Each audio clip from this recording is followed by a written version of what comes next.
아버지 감사합니다. 명절을 맞이해서 이렇게 또 주님 앞에 엎드렸습니다. 우리의 소원은 주님을 더 깊이 만나는 것이고 주님을 더 많이 깊이 알아가는 것이고 주님과 한 몸이 되어서 온전한 동행을 하는 것입니다. 우리는 없어지고 예수 그리스도 그분만이 나타나시고 그분만이 높임받는 그런 삶이 되기 원합니다.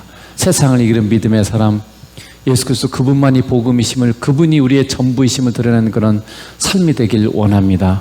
이 시간도 우리를 만나주시고 영광과 거룩과 아름다우심을 깊이 경험하는 시간 되게 하시고 성령 우리의 마음의 귀와 눈들을 열어주셔서 이곳에 임재하시고 이곳에서 말씀하시는 주의 음성을 듣게 하시고 그 말씀들을 우리의 신비에 새기고 우리의 삶에 적용해서 하나님 거룩한 하늘의 사람들로 서가는 그런 귀한 시간 될 수 있도록 성령님 역사에 주옵소서.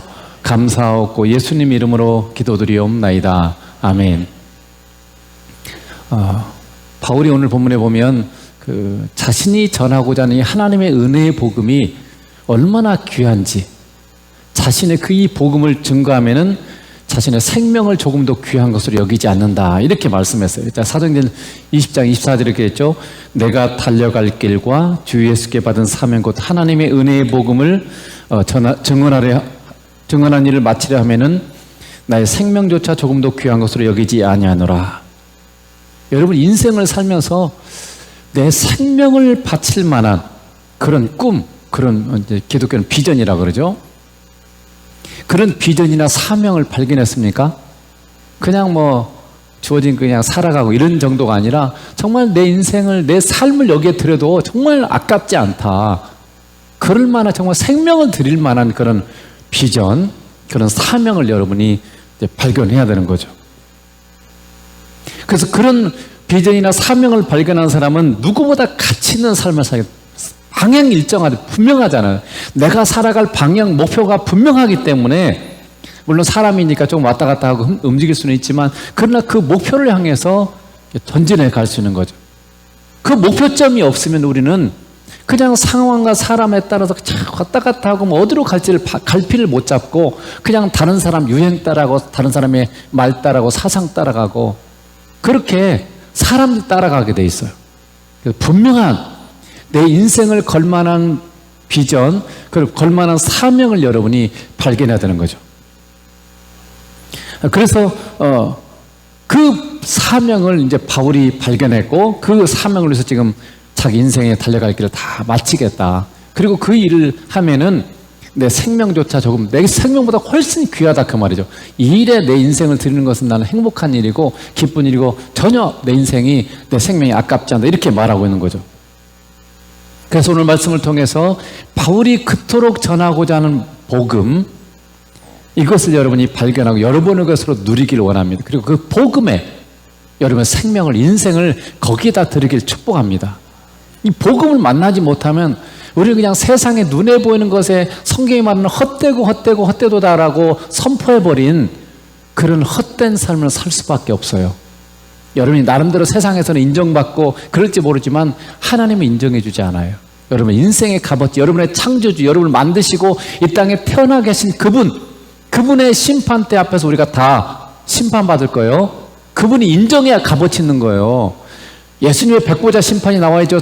요한계시록 20장에 보면 그분의 심판대 앞에서 주님이, 야, 너 인생 참 잘 살았어, 이렇게 인정해주는 사람이 값어치 있는 삶이에요.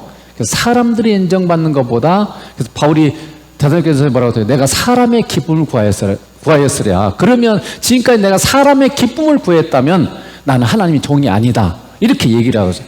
나는 사람을 기쁘게 하는 사람이 아니라 하나님을 기쁘게 하는 사람, 그런 사람으로 내가 살기를 원한다, 이렇게 지금 얘기하고 있는 거죠. 그래서 여러분이 이 복음을, 놀라운 소식이고 내게 기쁜 소식이고 내 인생을 걸만한 소식인 거죠. 그래서 여기에 여러분의 인생을 걸기를 축복합니다.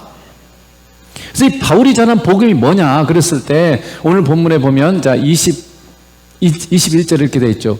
유대인과 헬라인들에게 하나님께 대한 회개와 우리 주 예수 그리스도에 대한 믿음을 증언한 것이다. 그러니까 바울이 전한 복음의 내용의 핵심을 정리를 하면 이렇게 되어 있어요. 하나님께 대한 회개, 그리고 우리 주 예수 그리스도에 대한 믿음, 이렇게 정리를 해놨어요.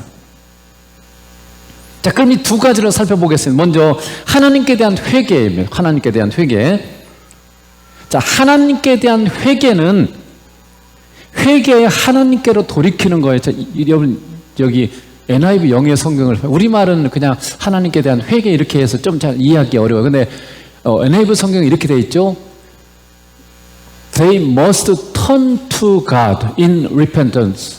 이렇게 돼 있죠. 그러니까 회개해서 하나님께로 돌이켜야 된다. 이렇게 돼 있어요. 이게 회개는 논리적으로 몇 단계가 있어요. 회개라고 하는 말에는 논리적으로 몇 가지 단계가 있습니다. 그게 한꺼번에 확 일어날 수도 있고 시간을 두고 일어날 수 있는데, 첫째는요, 회개라고 하는 것은 첫째는 자신의 삶이 잘못되었음을 인정해야 돼요.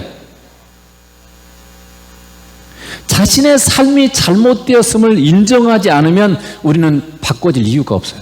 바꾸지 않습니다. 근데 그거 잘못하지 않았는데 왜 바꿔요? 어쩔 때만 바꿔요. 아, 내 삶이 잘못됐구나. 그걸 깨달은 사람만 이게 바꿀 수 있죠. 그러니까 여러분 왜 그렇게 안 변할까요? 여러분이 예수님 믿고 교회 다니죠? 근데 어떤 사람은 교회를 그렇게 오래 다녔는데 왜 안 변할까요? 자신의 삶이 잘못되었다는 것을 깨닫지 못하는 것이고 인정하지 않는 거예요. 아, 내 삶이 정말 잘못됐구나. 이걸 깨달아야 되고 인정해야 되는데 그게 인정하지 않기 때문이죠. 설교를 듣거나 기도를 하거나 예배를 드리거나 찬송하는 중에 성령님께서 우리의 마음에 뭔가 걸리는 걸 주셨어요. 또 그렇게 살면 안 된다. 그런 감동과 감화가 내 안에서 일어났어요. 그런 마음을 주셨는데 여러분이 그걸 인정하지 않으면 어떻게 돼요? 우리는 변하지 않습니다.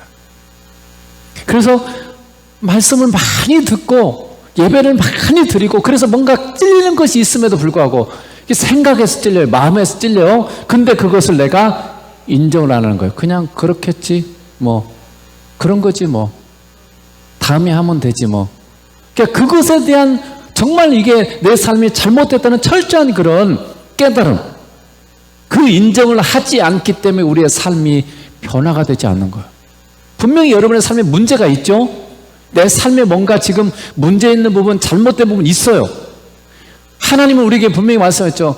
주 너의 하나님은 가장 크고 첫째되는 계명이 뭐라고? 네 목숨을 다하고 뜻을 다하고 주 너의 하나님을 사랑해라 그랬어요. 여러분 하나님 사랑하세요? 여러분의 삶이 하나님을 사랑하지 않으면 잘못된 거예요. 그것도 뭐라고요? 가장 크고 첫째되는 게 가장 중요하고 가장 우선순위란 뜻이에요. 내 삶에 가장 내가 먼저 해야 되고 가장 중요하게 해야 되는 게 뭐냐면요, 하나님을 사랑하고 예수님을 사랑하는 거예요. 돈 벌고 성공하고 자녀들 출세시키고 이게 아니에요. 우리 가정이 화목하고 나름대로 우리가 뭐 얻고 싶고 추구하고 싶은 게 많죠. 그러나 성경은 예수님께서 우리가 정리할 때는 하나님을 사랑하는 거, 예수님을 사랑하는 게 가장 중요하고 가장 먼저 해야 된다 이렇게 말씀하고 계세요. 근데 여러분 그러세요? 우리 대부분은 그렇지 못해요. 더군다나 믿음이 아주 성숙한 사람 아니면 대부분 그렇게 살지 않습니다. 성숙한 사람들마저도 주님을 놓치고 살 때가 굉장히 많죠. 그게 잘못된 거잖아요. 근데 여러분 잘못됐다고 생각하세요? 회개 안 하세요? 근데 우리는 그게 그렇게 크게 잘못됐다고 생각하지 않아요. 지금 내가 살고 있는 이 삶이 문제가 없다라고 생각해요. 그러니까 바꿀 생각이 없는 거예요. 그래서 인정. 내가 지금의 나의 삶이 잘못됐다는 걸 깊이 인정하는 거, 이게 인식하는 거, 이게 가장 첫 번째 회개에서 중요한 요소인 거죠. 두 번째로 고백을 해야 돼요. 나의 잘못한 것에 대해서 하나님께 제가 잘못했습니다. 내가 하나님의 뜻대로 살지 못했습니다. 내 멋대로 살았습니다. 내가 죄지었습니다. 뭔가 하나님께 잘못을 고백해야 돼요. 그리고 사람한테 잘못하면 사람한테 가서 잘못했다고 해야 돼요. 잘못을 내가 인정한다 할지라도 그것을 잘못된 대상, 잘못을 범한 대상에 가서 여러분이 고백하지 않으면 그건 진정한 회개가 아니에요. 내 속으로 나 잘못했다고 생각하니까 됐어. 이렇게 하면 그건 진정한 회개가 아니라는 거죠. 이 고백이 얼마나 중요한지 예수님께서는 이렇게 말씀하셨어요. 하나님께 너희가 제사를 드리다가 형제에게 잘못한 것이 생각나거든. 뭐라고요? 제사를 멈춰놓고 형제한테 가서 먼저 사과하라. 이렇게 말씀하세요. 자, 마태복음 5장 23절 보세요. 그러므로 예물을 제단에 드리려다가 그 지금 하나님 앞에 예배 드리러 온 거죠. 예배 드리러. 근데 거기서 내 형제에게 원망 들을 만한 일이 생각나거든. 그러니까 내가 뭔가 사람한테 잘못한 것이 생각나다는 거예요, 지금. 그럼 어떻게 돼요? 예물을 제단 앞에 두고 놔두는 거 먼저, 이게 놔두고 뭐래요? 먼저 우선순위죠. 먼저 가서 형제와 화목하고, 형제한테 화목하려면 어떻게 돼요? 내가 잘못한 것을 내가 이렇게 잘못해서 미안해, 용서해줘, 이렇게 지금 해야만 이 관계, 화목이 뭐예요? 둘 사이에 이 뭔가 깨지고 틀어지고 막혀진 이 관계를 다시금 원활하게 좋은 관계로 만든 걸 화목이라고 그래요. 그러니까 뭔가 형제에게 내가 해를 끼쳤거나 잘못했으면 그 사람 용서해줘야만 관계 회복이 일어나요. 그러니까 무슨 말입니까? 내가 예배를 드리려고 하다가도 사람한테 잘못한 것이 있거든. 그 사람한테 가서 내가 잘못했어, 미안해, 용서해줘, 이렇게 여러분이 회개해야 되는 거예요. 나 하나님께 기도했으니까 괜찮아, 이렇게 하면 안 됩니다. 주님께서는 여러분이 하나님께 잘못한 건 우리가 하나님께 회개하면 돼요. 근데 사람한테 잘못한 것이 여러분 머리에 생각나면 사람한테 가서 용서를 빌어야 돼요. 그걸 여러분이 그 사람한테 용서를 빌지 않으면 그게 투고두고로 여러분 인생 가운데 계속 막혀 있어요. 그 여러분이 뭔지 잘 모를 수 있습니다. 그러나 그게 굉장히 막혀 있어요.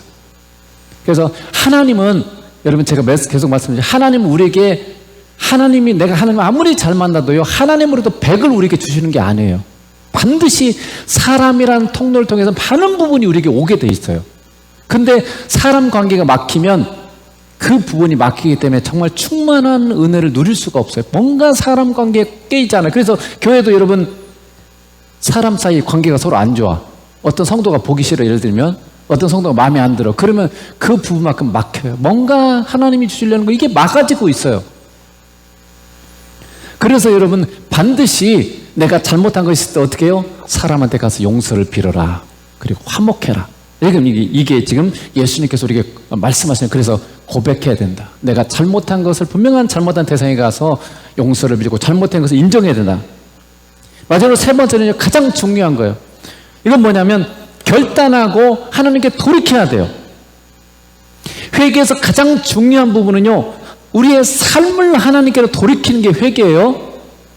내 삶이 하나님께 돌아와야 돼요. 즉 죄는, 죄라고 하는 건 다른 게 아니에요.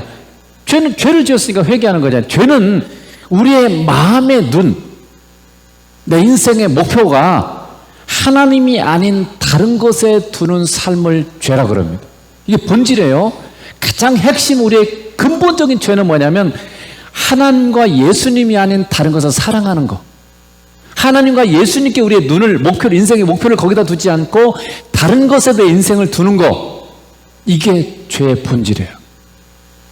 심지어 내가 하나님을 찾고 예수님을 찾는 것마저도 내 목표를 위해서 하나님 도와주세요. 목표가 뭐예요? 하나님이 아니에요.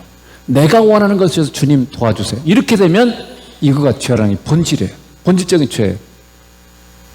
그래서 신앙의 본질은 내가 하나님, 예수님을 목표로 하고 예수님을 사랑하는 게 목표여야 되는데, 대부분 초보적인 신앙, 이제 예수 얼마 안 믿고 또 변화되지 못해 성숙하지 못한 사람은요, 대부분 내가 원하는 게 목표예요. 그리고 주님 도와주세요. 이렇게 하고 있어요. 이게 죄입니다. 그래서 우리가 예수님을 사랑하고 예수님을 가까이 하고 예수님을 사랑하기보다 다른 것을 가까이 하고 다른 것을 사랑하는 게 죄의 본질이에요. 그래서 성경은 우리에게 뭐라고 말씀해요? 돈을 사랑하지 말라. 세상과 세상에 있는 것을 사랑하지 말라. 여러분이 우리가 원하는 건 전부 세상에 있는 거잖아요. 성공하는 거, 돈 버는 거, 뭐 공부 잘해서 뭐 좋은 직장에 들어가, 다 세상 것이에요. 세상과 세상에 주는 것들, 이런 것들을 사랑하지 말라. 누구를 사랑해야 돼요? 예수님을 사랑하는 거예요. 근데 대부분의 사람들은 회개를 이렇게 생각해요. 회개는 내가 잘못한 것을 인정하고 고백하는 선에서 그쳐버려요. 주님, 내가 이거 잘못했어요. 용서해 주세요. 이렇게 하고 끝. 그건 회개가 아니에요. 회개는 뭐라고요? 그것을 넘어서서, 진정한 회개는 그걸 넘어서서 뭐라고요? 다시금 주님께 돌아와서 주님을 주인으로 모시고 주님을 따라가는 것이고 주님과 동행하는 것이고 주님을 사랑하는 삶을 사는 게 회개의 진정한 결과물이에요. 그러니까 바울이 그토록 전하고 싶었던 것은 사람들이 세상 것에서 주님께로 다시 돌이켜서 주님을 사랑하고 주님과 함께하는 삶을 살게 하는 거예요. 그러니까 죄는 본질적으로 뭡니까? 내가 주님과 함께하는 것이 아니라, 주님을 사랑하는 것이 아니라, 주님을 목표로 삼는 것이 아니라 다른 것이, 내가 원하는 것이 목표가 되는 삶, 이게 지금 죄의 본질이라는 거죠. 그래서 바울이 전하는 복음은 다시금 이 땅의 사람들이 주님과 동행하고, 그러니까 하나님과 관계가 끊어져 버렸잖아요. 죄 때문에 어떻게 됐어요? 아담과 하와가 선악과를 따먹었어요. 가장 중요한 게 뭡니까? 우리가 죽게 되고 좀 힘들게 되고 이런 게 아니에요. 가장 중요한 것은 하나님과의 사귐이 끊어져 버렸어요. 우리가 아담과 하와가 범죄하기 전에는 아담과 하와가 하나님과 함께 동산을 거닐면서 어떻게 했어요? 함께 대화하고 교제하고, 하나님께서 동물들을 창조해가지고 어떻게 아담에게 끌어와서 이름을 네가 지어라. 그래서 아담이 이름을 붙여줬죠. 그게 동물들의 이름이 됐어요.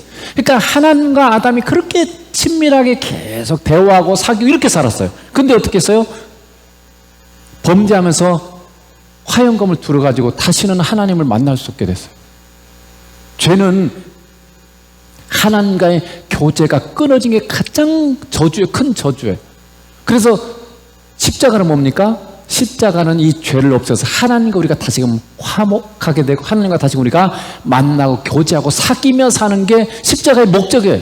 죄만 없애주는 게 목적이 아니에요. 죄를 없애야만 하나님을 만날 수 있기 때문에 십자가는 죄를 없애서 결국은 목적이 뭡니까? 하나님과 다시 사귀며 사는 거, 하나님을 다시 만나며 사는 거, 이게 목적이죠. 그러니까 여러분이 교회를 다니고 예수님을 믿어도 내가 주님을 만나고 주님과 사귀고 주님과 동행하지 않으면 여러분 십자가를 제대로 믿는 게 아니에요. 제대로 신앙생활하는 게 아니에요.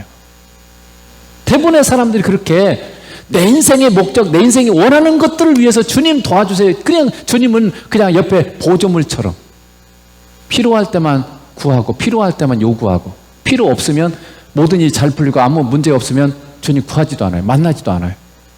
그게 뭡니까? 주님을 사랑하는 거겠어요? 그게? 내 목표를 사랑하는 거죠. 내 욕구를 사랑하는 거죠. 그래서 그것은 회개가 아닙니다.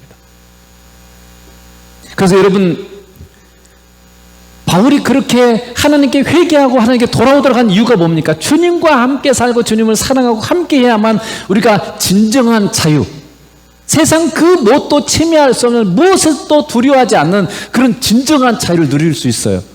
예수 그리스도께서 우리를 자유케 하시더니 그러므로 너희는 굳건하게 서서 다시는 종의 멍에를 매지 말라. 갈라디아서 5장 1절에 그렇게 말하죠. 예수님 안에 있는 자는 참 자유가 있어요. 주는 영이시니 주의 영이 계신 곳에는 자유가 있느니라. 성령님이 계신 곳에 자유가 있어요. 아무것도 여러분을 속박하지 않습니다. 어떤 것도 심지어 죽음마저 사망마저도 우리를 속박하지 못해요. 그 진정한 자유, 예수님과 함께하는 진정한 자유, 여러분이 진정한 자유는 우리 누릴 수가 없어요. 사람 눈치 보잖아요. 저 사람이 어떻게 생각할까? 이렇게 하면 저 사람이 기분 나쁠까? 이건 예의가 아니잖아. 사람 눈치 참 많이 봅니다. 세상의 문화, 사람들의 생각들, 세상에부터 배운 교육들 다 우리를 올가매고 있어요. 죄에게 종노릇하고 결국은 사단에게 종노릇하고 성경은 말하고 있죠. 진정으로 여러분이 예수를 만나고 예수님과 함께하지 않는 한 우리는 자유가 없어요. 심지어 예수님과 깊이 있는 사람은 병에 걸려도 자유예요. 예수님과 깊이 만나지 못하면 병에 누르죠. 우리는 대부분 그렇게 살 수밖에 없지만 병에 짓눌려요. 그러나 예수님 안에 있는 사람은 이 병마저도 나에게 합력하여 선을 이루는, 내게 복을 주시기 위한 하나님의 과정이야. 이렇게 받아들이면 이게 짓눌리지 않고 기대감이 있죠. 소망이 있죠. 이 질병 후에 하나님이 내게 주실 영광스러운 그런 것을 기대하면서 이게 질병이 끌려다니는 게 아니라 질병 위에서 감사하게 되고 질병 위에서 아멘하게 되고, 그리고 진정한 그게 자유죠. 그런데 예수님을 깊이 만나지 못하면 상황과 환경이 막 짓밟히는 거죠. 그것이 마치 내 인생을 패배자로 만들고 그것 때문에 내 인생이 막 망하고 잘못될 것은 그런 기대감 때문에, 그런 생각 때문에 두려워하는 거예요. 왜 두려워합니까? 좋은 일을 하면 절대 두려워하지 않죠. 내 인생에 뭔가 좋지 않은 결과를 가져올 것 같기 때문에 두려워하는 거예요. 그런데 예수님과 함께하면요, 그 크신 하나님이, 그 크신 주님이 나와 함께하는데 뭐가 내 인생을 망하게 만들어요? 하나님의 아들이 우리와 함께 있음에 아무것도 우리를 해롭게 악한 자를 만지지도 못하느냐. 요한일서 5장에 그렇게 되어 있죠. 그러니까 그 말은 악한 자나 세상의 어떤 존재도 어떤 것도 우리를 해롭게 할 수 없다는 뜻이에요. 그러니까 예수 믿는 사람에게는, 주님과 함께하는 사람에게는 어떤 것도 우리에게 해로운 게 아니라 다 유익한 거다, 이렇게 성경은 얘기하고 있다는 거죠. 이게 참 자유예요.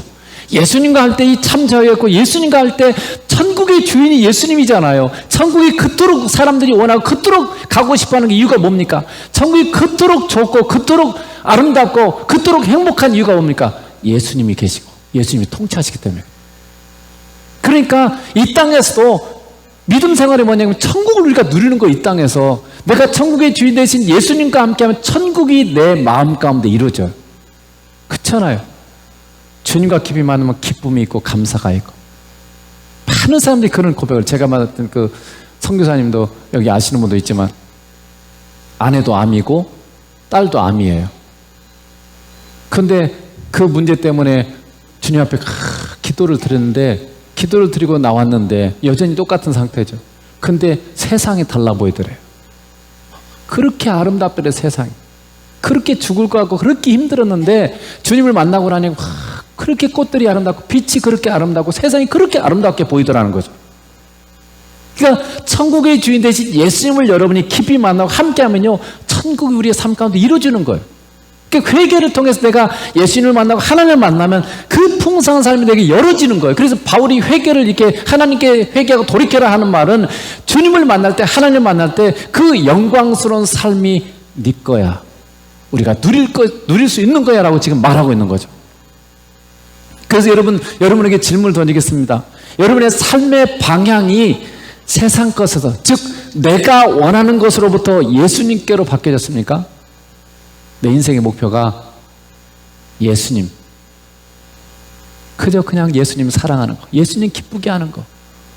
세상 그전에는 그냥 나한테 도움되는 거, 이익되는 거, 돈 좀 더 많이 벌고 뭔가 이런 쪽에 여러분이 관심과 사랑이 거기에 초점이 거기에 맞춰졌다면, 이제는 어떻게든 주님을 더 사랑하고 어떻게든 주님을 더 기쁘게 하고자 하는 그런 마음.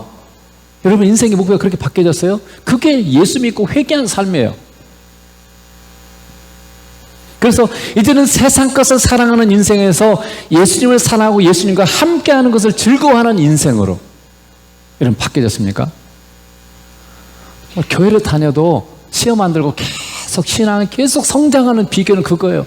내가 예수님을 잘 만나면서 예수님과 함께하는 그 놀라운 행복, 놀라운 이 기쁨을 계속 충만히 누려야 돼요. 근데 교회만 왔다 갔다 해. 주님을 제대로 안 만나. 그러니까 교회 다니나 안 다니나 똑같아. 아무것도 뭐 달라진 게 없어요. 그러니까 뭐 교회 다녀도 별거 없네? 그렇게 생각하고 또 대부분 성도들이 그 정도 수준에서 또 움직이고 있으니까 남들도 똑같네 뭐. 그러니까 이런 교회를 꼭 다녀야 될까? 이런 예수 꼭 믿어야 될까? 이런 수준에서 우리가 이게 사는 경우가 너무 많은 거죠. 그래서 예수님과 함께하는 그 행복, 예수님과 함께하는 이 즐거운 인생, 요한복음 10장 10절에 내가 온 것은 양으로 생명을 얻게 하고 더 풍성히 흘러 넘치는 삶이에요. Abundant life. 그러니까 흘러 넘치는 풍성한 삶을 말하고 있어요. 예수님과 함께하는 하늘의 주인 되시고 우주의 전부의 주인 되신 그분이 나와 함께하면 뭐가 부족하겠어요? 시편 23편 1절에 그래서 시편 기자가 그러죠. 여호와는 나의 목자시니 내게 부족함이 없으리로다. 영어 성경은 뭐 shall not in one인가 뭐 그래요. one. 그러니까 원하는 게 없다는 거예요. 부족함이 없다. 원하는 게 없어요. 주님 말고는 내가 원하는 게 없어요. 여러분의 인생도 정말 우리가 예수님을 깊이 만나면 주님 말고 원할 게 없어요. 다른 것은 다 쓰러지고 없어지지만 주님만 있으면 되는 거죠. 이런 인생으로 우리가 바뀌어지는 거죠. 그래서 바울은 사람들이 예수님을 만남으로 말미암아 바로 그런 삶을 살기 원했어요. 그리고 그게 바로 하나님이 진정으로 원하는 삶이에요. 하나님이 원하는 이 복은 뭐냐면 사람들이 하나님을 회개하고 하나님께 돌아서 하나님을 만나고 사는 삶. 그래서 회개의 진정한 목표는 아버지가 그토록 원하시는 하나님과 우리가 사귀는 자리로 돌이키는 거예요. 다시금 하나님을 만나고 예수님을 만나고 그리고 함께 대화하고 교제하고 사귀는 그 삶을 사는 게 회개의 목표가 하나님이 그토록 원하시는 거라는 거죠. 두 번째는 주 예수 그리스도에 대한 믿음이죠. 바울이 전하기 원하는 게 예수 그리스도에 대한 믿음이에요. 즉 예수님이 우리의 주님이시고 구원자시고 왕이심을 증거하는 거죠. 자, 요한복음 14장 6절에 뭐라고 되어 있습니까? 예수께서 이르시되 내가 곧 길이요. 그 NIV 성경은 the way예요. 유일한, 정관사 더가 있죠. 유일한 내가 곧 유일한 길이요, 유일한 진리요, 유일한 생명이니 나로 말미암지 않고는 아버지를 올 자가 없느니라. 그러니까 천국 가는 길, 영원한 창조주신 하나님 아버지를 만나는 길, 천국 가는 유일한 길은 바로 나라는 거죠. 나, 예수님. 예수님 말고는 우리가 구원받을 길이 없어요. 그래서 여러분이 세상의 다른 종교, 다른 선한 삶 절대 구원받을 수 없습니다. 아무리 그들이 확신하고 아무리 그걸 정확하게 얘기한다 할지라도 그것 갖고 구원받을 수 없어요. 우리가 믿는 하나님, 성경이 말씀한 하나님, 분명히 그 창조주 하나님이시라면 하나님이 그렇게 말씀해요. 예수님이 그렇게 말씀하시잖아요. 하늘로부터 내려오신 하나님의 아들이시고 성자 하나님이신 예수님이 내가 유일한 길이다. 내가 유일한 진리다. 세상의 모든 건 변합니다. 유일한 진리, 더 truth죠. 예수님만이, 하나님만이 변하지 않습니다. 세상 모든 건 변해요. 지금 우리가 가진 모든 건 다 베드로 후서에 보면요, 이 마지막에는 어떻게 불로 심판하는데 이 불이 근본 자체를 바꿔버려요. 우리 영어 성경에 그랬어요. 멜트 다운 이렇게 된 the element예요. 그러니까 이 근본 자체를, 본질 자체를 바꿔버린다는 뜻이에요. 그러니까 새하늘과 새 땅을 우리가 아는 이것과는 완전히 달라요. 근본 자체가 달라져 버렸어요. 다 모든 게 변합니다. 지구가 태양 주위를 도는 것도 주님 오시면 안 돌아요. 그거 진리 아닙니다. 잠시 주님 오실 때까지만 진리인 거죠. 진리처럼 보이는 거죠. 그냥 사실에 불과한 거죠. 이 세상의 모든 과학도요, 주님 오시면 다 달라져요. 왜냐하면 지금 임시적인 하나님의 질서법칙에 의해서 과학을 세워놨잖아요. 근데 주님 오시면 다 바뀌어져 버리잖아요. 그럼 이게 다 바뀌어지는 거예요. 과학도 진리가 아니에요. 예수님만이 유일한 생명입니다. 그래서 예수님은 하나님 아버지를 만날 수 있는 유일한 길이에요. 예수님을 하나님으로 유일한 구원자로 믿고 받아들이지 않고는 하나님을 만날 수도 교제할 수도 없어요. 그러니까 다른 종교의 가장 큰 문제는 뭡니까? 사귐이 없어요. 기독교 다른 종교가 뭐가 다르죠? 사귐이에요. 그들도 신을 숭상하고 신을 숭배하고 뭐 예배 의식도 다 있잖아요. 기도도 하고 다 하잖아요. 뭐 거기에는 막 어떤 경우는 역사도 있어요. 뭐 기적 같은 일도 일어나요. 실제로. 다른 점이 딱 하나예요. 하나님과 만남이 없어요. 만남이 뭡니까? 하나님과 대화하고 교제하고 하나님 음성을 듣고 나도 하나님께 말씀드리고 예수님께 말씀드리고 그 사귐이 없어요. 교제가 없어요. 예수님이 아니고는 하나님께 가는 길이 없어요. 이 땅에서만 아니라 하나님 아버지 계시는 천국에 예수님이 아니고는 누구도 갈 수 없어요. 그래서 예수님을 거부하는 것은 곧 아버지를 거부하는 거예요. 예수님이 그렇게 요한복음에서 했잖아요. 아버지를 거부하는 것은 하나님께서 창조주이시고 통치자이시고 심판주이심을 거부하는 거예요. 그래서 하나님은 그 안에 예수님을 모시고 있는 사람들만이 그런 사람들만이 하나님 만나주세요. 여러분 안에 예수님이 없으면요 하나님 만날 수 없어요. 만나주시지도 않아요. 그리고 그 안에 예수님을 모시고 있는 사람들만 하나님이 천국에 오시게 하는 거예요. 왜냐하면 예수님 유일한 길이고 생명이니까. 그래서 요한일서 5장 10절에 뭐라고 되어 있어요? 아들이 있는 자에게는 생명이 있고, 하나님의 아들 말하는 거 예수님, 예수님이 있는 자에게는 유일한 그 생명, 영생이 그 안에 있다는 거죠. 이 영생은 다른 게 아니에요. 하나님 안에 있는 생명이죠. 하나님 만날 수 있는 거고요. 하나님의 아들이 없는 자에게는 생명이 없는 일. 그러니까 예수님이 있는 사람과 없는 사람의 차이예요. 근본적으로 본질은 믿는 사람은 구원받은 사람, 예수님이 그 안에 있는 사람. 믿지 않는 사람, 구원받지 못한 사람, 예수님이 그 안에 없는 사람이에요. 그래서 모든 믿는 자 안에는 예수님이 계시고 성령님이 계십니다. 그래서 예수님이 있는 자만, 성령님이 있는 자만, 예수님이 있으면 반드시 성령님도 같이 있어요. 그런 사람들만이 구원받는 자예요. 나는 구원받았다고 확신한다고 해서 천국 가는 게 아니에요. 이단들이 얼마나 확신한 줄 아세요? 여러분 확신 안 해도 괜찮아요. 확신하면 더 유익하긴 하죠. 그렇지만 확신이 나를 구원해 주는 게 아니에요. 그 안에 예수님이 계시고 그 안에 성령님이 계신 사람들이 구원받은 사람들. 그래서 그렇다면 믿음은 뭡니까? 믿음이라는 게 단순히 지식적으로 동의하는 걸까요? 로마서 10장 9절에 보면 이렇게 되어 있어요. 네가 만일 내 입으로 예수를 주로 시인하며 또 하나님께서 그를 죽은 자 가운데서 너 살리신 것을 내 마음에 믿으면 구원을 받아. 죽은 자 가운데 살렸다는 것은 유일한 부활, 그러니까 하나님이 심을 인정하는 거죠. 그러니까 우리의 입으로 예수님이 주님 이렇게 고백하는 거죠. 영어 성경은 이렇게 분명하게 했죠. If you confess with your mouth Jesus is Lord, 그러니까 예수님이 주님이십니다, 이렇게 고백하는 사람들이 믿는 거예요. 그게 믿는다는 거죠. 그러니까 이 말이 뭡니까? 예수님은 내 인생의 주인이십니다, 내 삶의 주인이십니다, 이런 뜻이에요. 그렇게 고백하는 거죠. 그리고 그렇게 사는 거예요. 말로만, 입으로만 고백하는 게 아니죠. 이거 진정한 고백을 말하는 거예요.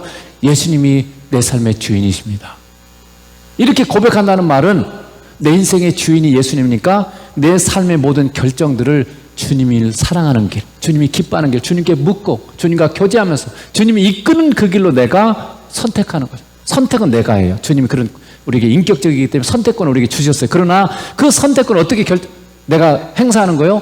주님과 교제하면서 주님을 사랑하는 길, 주님을 기쁘시게 하는 길, 주님께 묻고 그 길로 내가 선택하는 거죠.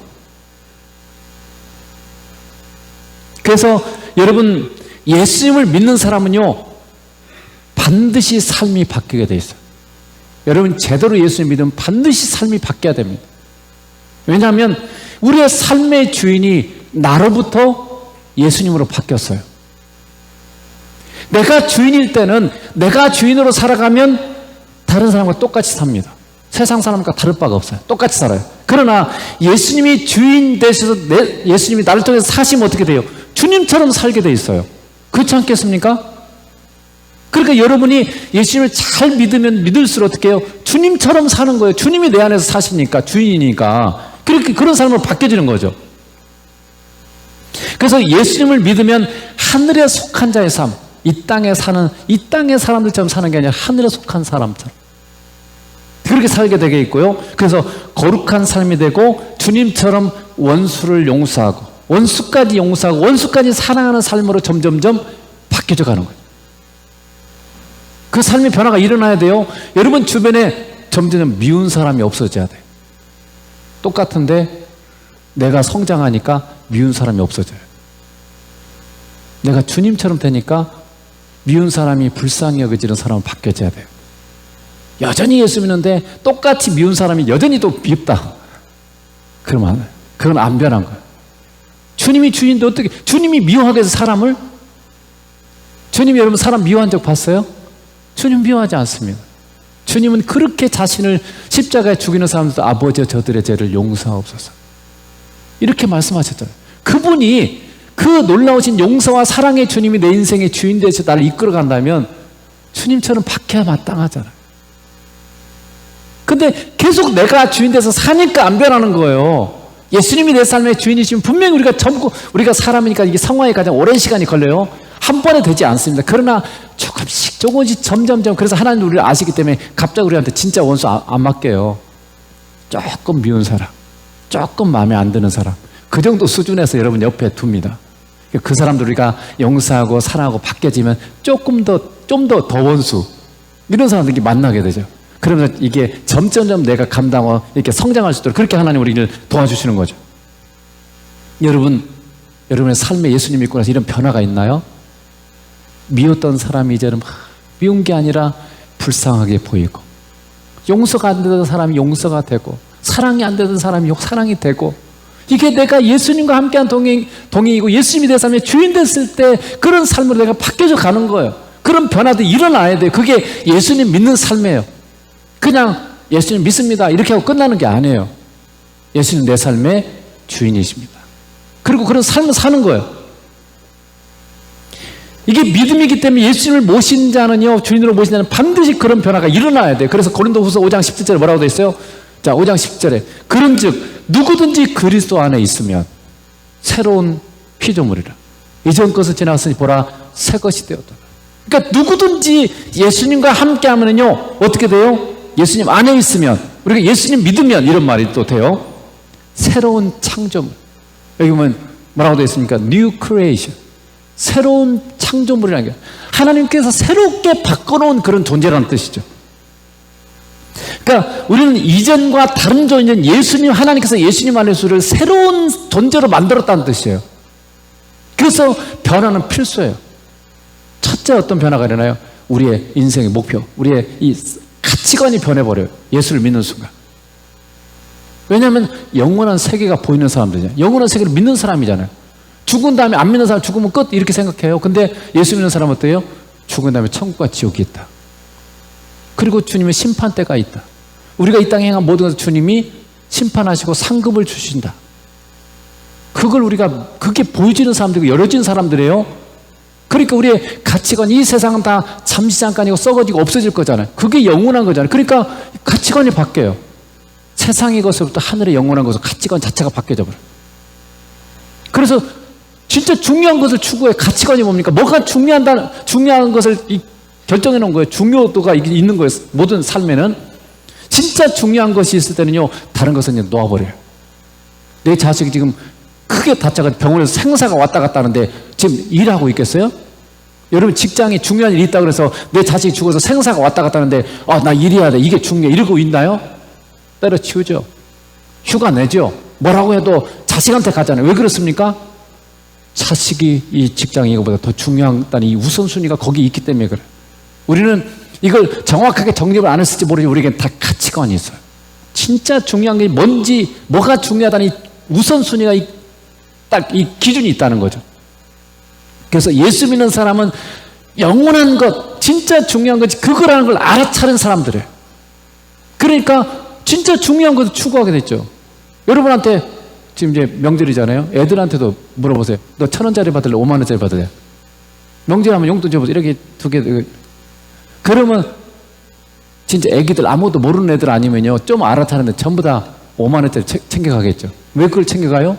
같은 돈인데 5만원짜리 훨씬 더 값어치 있잖아요. 더 많은 거 살 수 있잖아요. 그리고 이게 가치관이에요. 누가 1,000원짜리 고르면 그건 바보지. 아무것도 모르니까 그런 걸 한 거지. 지금 생각해 보세요. 이 세상에 가서 다 썩어지고 없어질 거잖아요. 가치가 없어. 근데 하늘의 영원한 것은 영원한 가치가 있어요. 뭘 선택해야 되겠어요? 예수를 믿는 순간 우리는 지식에까지 새롭게 함을 입은 사람들이에요. 가치관이 변하고 기준이 바뀐 사람. 그러니까 우리는 당연히 변화가 일어날 수밖에 없어요.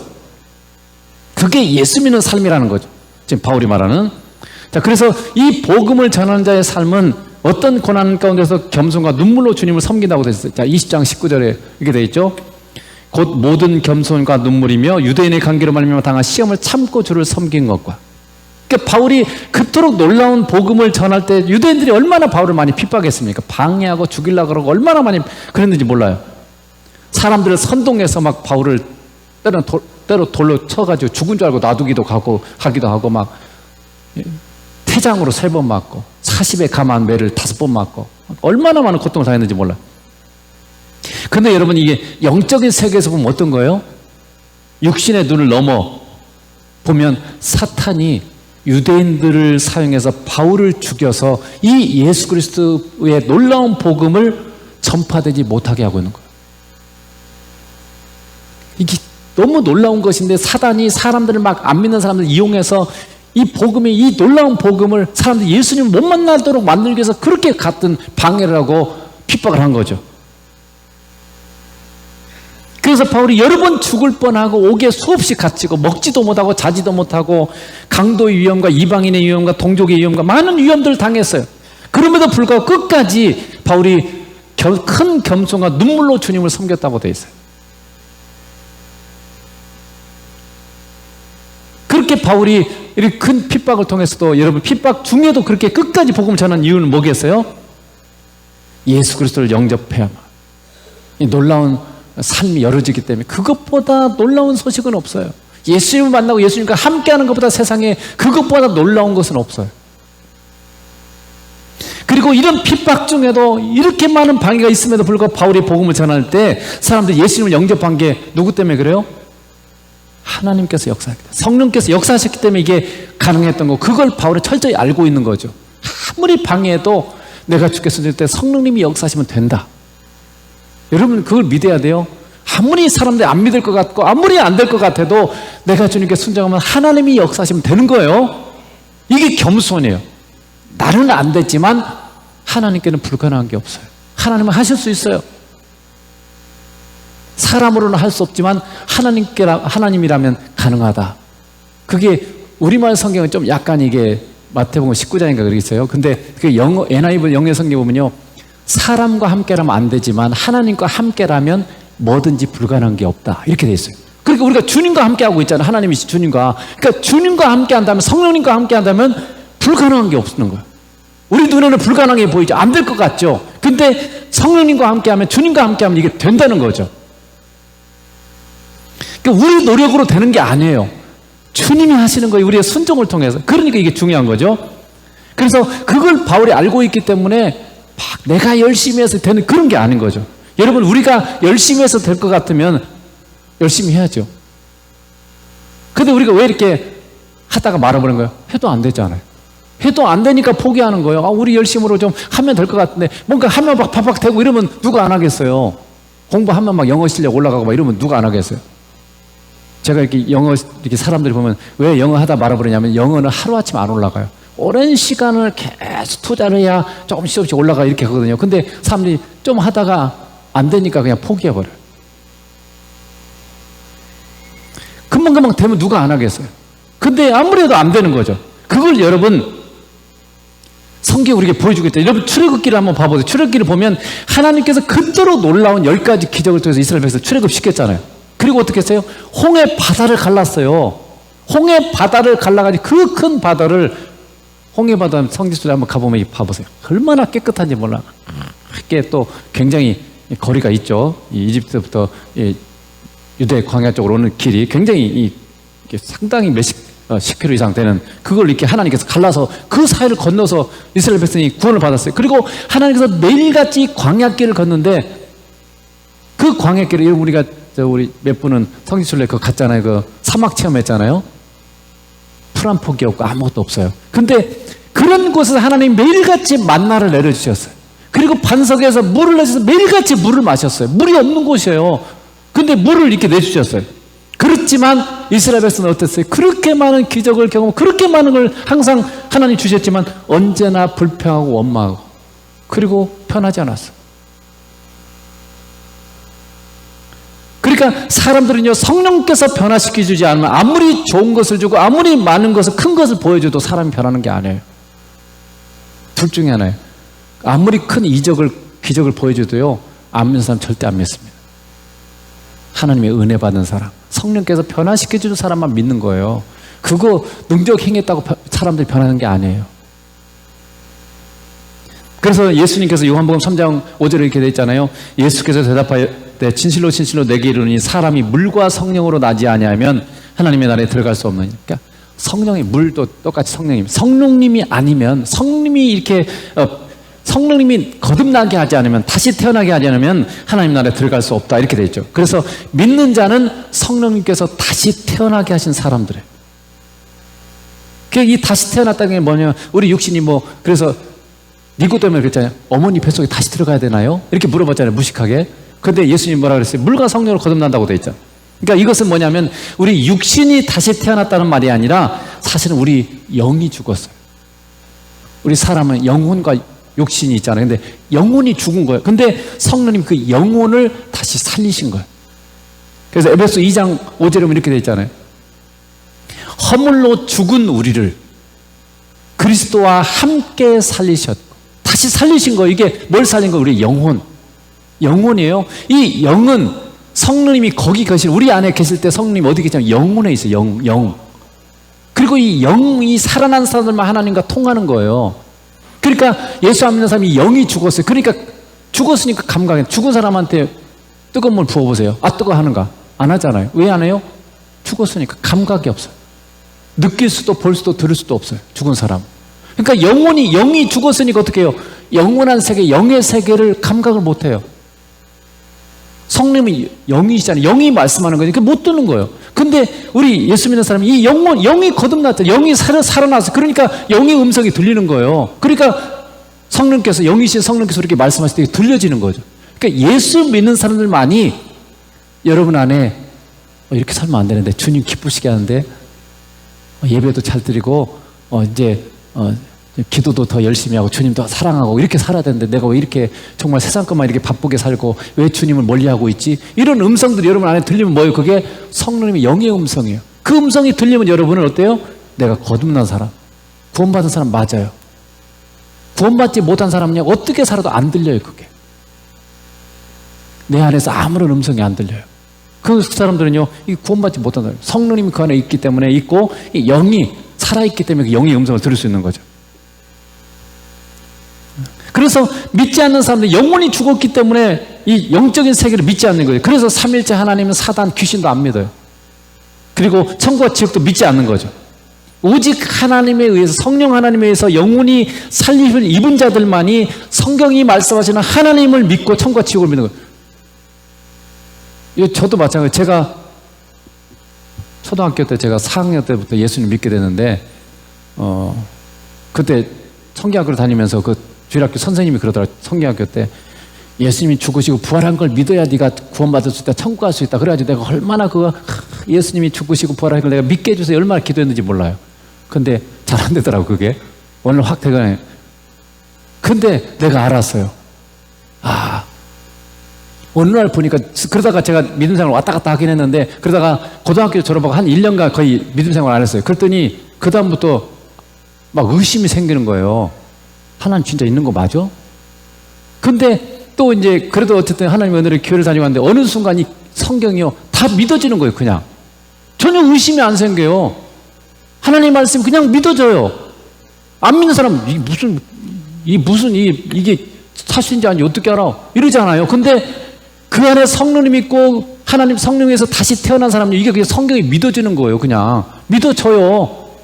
그냥 저절로 되는 거예요. 이게 왜냐하면 그게 내가 성령님이 나를 다시 태어나게 했기 때문에 가능해요. 여러분 성경이 믿어지세요? 그럼 여러분 구원받은 사람 맞아요. 왜냐하면 성령님에서 다시 태어난 사람들만 이게 믿어져요. 그렇지 않은 사람 절대 안 믿어져. 믿으라고 한다 믿어지겠어요? 막 세뇌시킨다고 안 믿어집니다. 이 영적인 세계는 믿어지는 게 아니에요. 성령님이 다시 태어나서 하나님의 은혜 주신 사람들만이 이게 그냥 믿어지는 거죠. 그래서 여러분 우리의 노력이 아니라는 거죠. 하나님이 우리를 은혜 주시고 하나님의 성령께서 우리를 이렇게 다시 태어나게 하신 사람들만이 이게 구원받는 거죠. 그러면 여러분 하나님이 하시면 그럼 우리는 왜 기도하고 왜 우리가 사랑하고 왜 우리가 복음을 전해야 될까요? 그 하나님 하시게 놔두지. 근데 여러분 로마서 10장 14절에 이게 균형이에요. 통합이에요. 그런즉 그들이 믿지 않은 일을 어찌 부르리요? 듣지도 못한 일을 어찌 믿으리요? 전파하는 이가 없이 어찌 들으리요? 자 보세요. 전파해야 듣잖아요. 들어야 믿잖아요. 믿어야 그 이름을 부르잖아요. 그러니까 하나님께서 사람들 거듭나게 해서 이렇게 믿게 만드는 것은 뭐냐면 누군가 전하는 사람이 있어야 그걸 하도록 하나님이 그렇게 만드신다는 거예요. 그러니까 하나님이 그렇게 하기로 작정하신 거예요. 하나님이 직접 하질 않고 사람인 우리를 사용해서 누군가 그들을 위해서 기도하고 누군가 그들에게 사랑하고 누군가 그들에게 복음을 전할 때 그걸 통해서 하나님께서 그들이 믿게 하신다는 거죠. 이게 하나님의 길이에요. 우리가 성경도 하나만 딱 붙잡고 이러니까 그냥 우리는 할 게 없으니까 할 필요 없어요. 이렇게 하면 뭐예요? 이게 한쪽으로 쏠리는 거예요. 좌로나 우로나 치우치지 말고 그 말이 있잖아요. 이게 성경을 전체를 보는 눈들이 열어져야지 어느 하나만 갖고 막 이것만 전체인 것처럼 이렇게 해버려. 그것도 이게 잘못하면 극단으로 가면 이게 그게 이단일 수 있죠. 그래서 하나님 우리를 사용하십니다. 그래서 하나님께서 우리의 복음 증거를 통해서 사람들이 듣게 하시고 믿게 하시고 예수님의 이름을 부르게 하는 거예요. 그래서 바울이 그 많은 핍박과 시련임에도 불구하고 이 복음을 전한 이유는 하나님이 이 복음을 전할 때 하나님이 사람들을 변화시키신 걸 믿기 때문에 내가 열심히 한다고 되는 건 아니지만 내가 이 전하는 것, 이 순종을 통해서 하나님이 성령께서 역사하시면 사람들이 변하는 거야. 이걸 알고 있기 때문에 불가능한 속에서도 포기하지 않고 이 복음을 전하는 거죠. 그래서 바울이 모든 겸손과 눈물로 복음을 전했다고 되어 있잖아요. 이 눈물이 때로는 너무 힘들어서 울 수도 있어요. 너무 힘드니까 육신적으로는. 그리고 때로는 하나님의 은혜 가운데 믿지 않는 자들이 너무 불쌍해서 울고 자기를 막 핍박하고 방해하는 그 사람들이 너무 불쌍한 거죠. 그래서 울기도 하고 그렇게 바울은 복음을 전한 거죠. 여러분 여러분 믿지 않는 가족, 친척, 친구, 부모, 자녀, 이웃들이 불쌍해서 온 적이 있습니까? 그들이 예수님 안 믿으면 지옥 가잖아요. 영원한 불구덩이 가운데 살 거잖아요. 그거 나올 수도 없어요. 그런 그들이 여러분 그게 보여야 돼요. 성경이 그렇게 말하고 있잖아요. 주님은 지옥으로 지금도 여러분 1초면 수많은 사람들이 죽어가서 지옥의 불로 끌려가고 있습니다.